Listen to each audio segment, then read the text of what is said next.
Сәлеметсіздер ме оқушылар? Бүгін бізде сауатташу сабағы. Бөлімнің аты мектеп асханасы. Сабақтың тақырыбы жуан және жіңішке дауысты дыбыстар. 5-ші сабақ.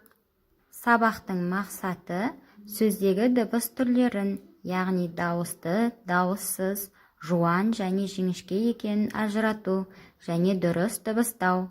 Мәтіннің көмегімен балалардың өз ойын еркін айтуға жетелеу және сөздерді, дыбыстарды орфоэпиялық нормаларға сәйкес дұрыс айтқызу.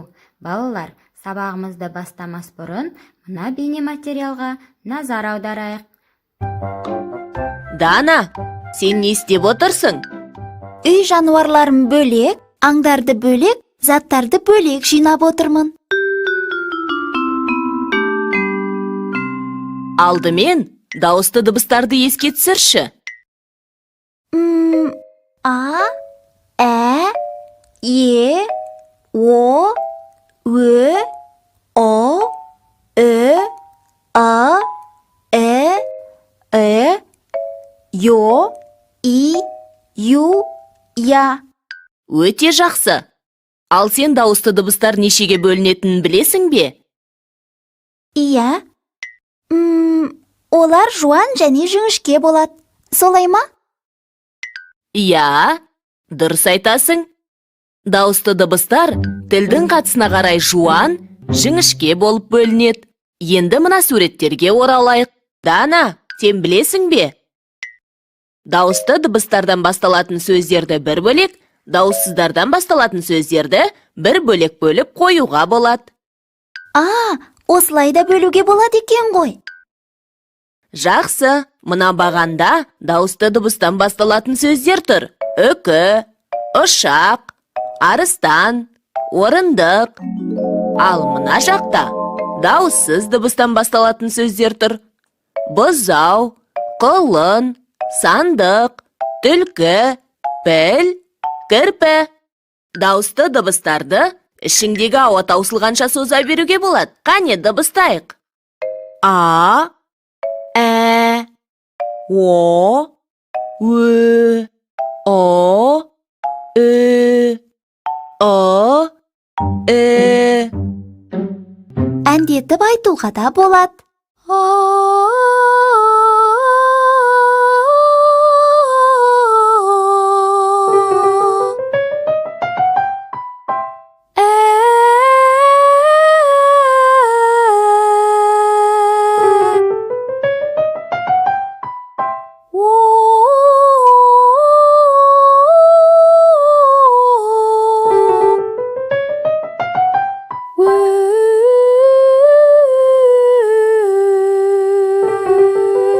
Өте жақсы. Жуан дауысты дыбысы бар сөздерді бір бөлек, жіңішке дауысты дыбысы бар сөздерді бір бөлек жинаш. Жақсы, қазір жуан дауысты дыбысы бар сөздер ұшақ, арыстан, орындық, бұзау, құлын, сандық. Жіңішке дауысты дыбысы бар сөздер үкі, түлкі, піл, кірпі. Қазақ тілінде 4-ақ жуан дауысты дыбыс бар, және олардың жіңішке дауысты сыңарлары бар. Мысалы, аның жіңішке сыңары қандай дыбыс? Айтшы. Ә. Дұрыс. Тағы қандай жуан жіңішке сыңары бар дауыстыларды білесің? А, ә, о, ө, о, ү, а, Сонымен қайталап шығайық. Өй! Дана!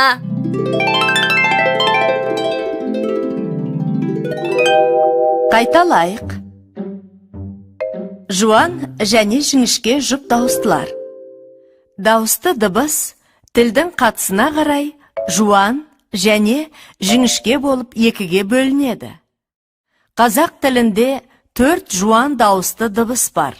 Олар А, О, О, және олардың жіңішке дауысты сыңарлары бар.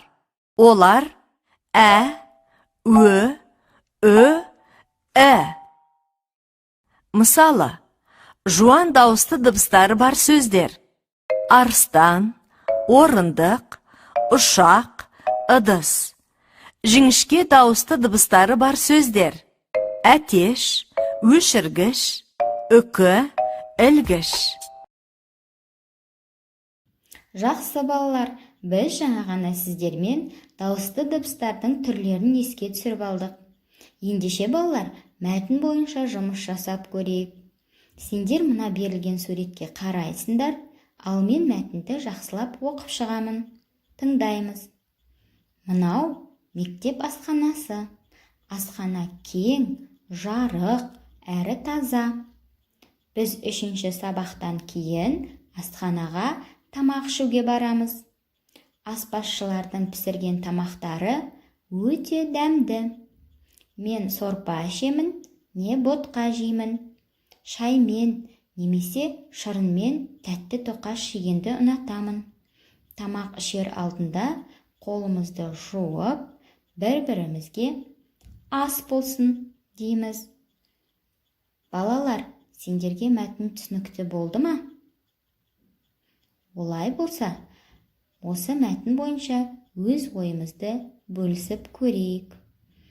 Асханаға кірерде не істеу керек? Қолымызды міндетті түрде жуу керек. Ол тазалықтың бірінші белгісі. Жақсы балалар, түскі асқа қандай тағам аласың? Ботқа не тәтті тоқаш аламын? Дұрыс таптыңдар балалар. Келесі,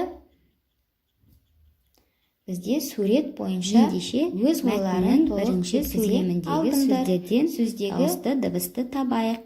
Олардың жуан немесе жіңішке екенін ажыратайық.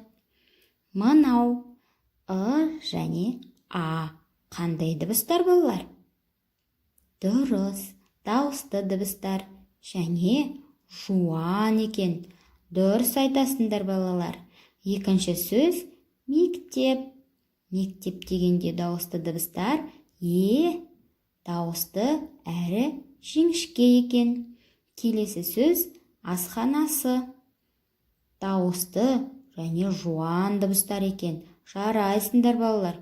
Сендер дауысты дыбыстардың түрлерін тез-ақ меңгеріп алдыңдар. Дескриптор. Сурет бойынша өз ойларыңды толық жеткізе алдыңдар балалар. Сөздердегі дауысты дыбыстарды да ажырата алдыңдар. Жақсы балалар, олай болса, дәптермен жұмысқа көшейік. 3-ші жаттығу. Сөйлемдерді оқып, қатесін түзеп жазайық. Балалар шөп жеді. Сиыр асханаға барды. Мысық тамақ ішіп болып, рахмет деді. Күшік тәтті тоқаш алды. Балалар, сөйлемдерде қай жерде қате бар? Балалар шөп жемейді, шөп жейді. Ме? Дұрыс айтасыңдар. Шөпті сиыр жейді. Сиыр асханаға баруы мүмкін бе? Жоқ, сиыр асханаға бармайды.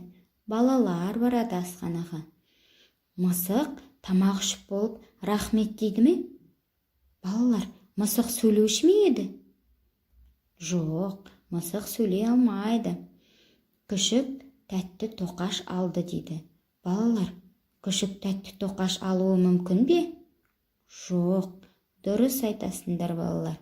Ендеше балалар және күшік сөздеріндегі дауысты дыбыстардың жуан ба, жіңішке ма, соны білейік. Айтып көрейік. Балалар, дұрыс, жуан айтылып тұр, балалар. Яғни, балалар сөзіндегі дауысты дыбыстар жуан болып тұр. Күшік деп айтып көрейік. Күшік, жіңішке. Неге? Себебі және дыбыстары жіңішке дауысты дыбыстар. Олай болса балалар, 4-ші жаттығуға көшейік. Тиісті әріптерді қойып, бір буынды сөздер жаз дейді. Ал көрейік қанекей. Бұл жердегі ортасында тұрған а дыбысы жуан, ал ортасында тұрған е дыбысы жіңішке. Ал бастайық. Қандай сөздер бар екен? Тал, лақ, бақ, бап, жақ. Жарайсыңдар балалар. Тез-ақ меңгеріп алдыңдар, я? Келесі бір буынды жіңішке сөздер қарастырып көрейік. Кеш, кес, тер, шет. Жарайсыңдар балалар. Жақсы балалар, өз ойларыңнан бірнеше сөздерді ойлап таба алдыңдар. Сөздердегі дауысты дыбыстардың жуан немесе жіңішке екенін ажырата алдыңдар.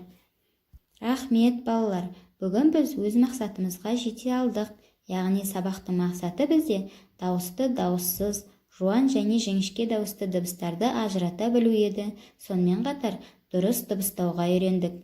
Мәтіннің көмегімен өз ойларымызды еркін айтуға, сондай-ақ дыбыстарды орфоэпиялық нормаларға сәйкес дұрыс айта білдік. Рахмет балалар, жарайсыңдар. Ал ендеше үй тапсырмасын сендерге беремін. Мына берілген екі сөйлемді әдемілеп көркем жазамыз. Сау болыңдар.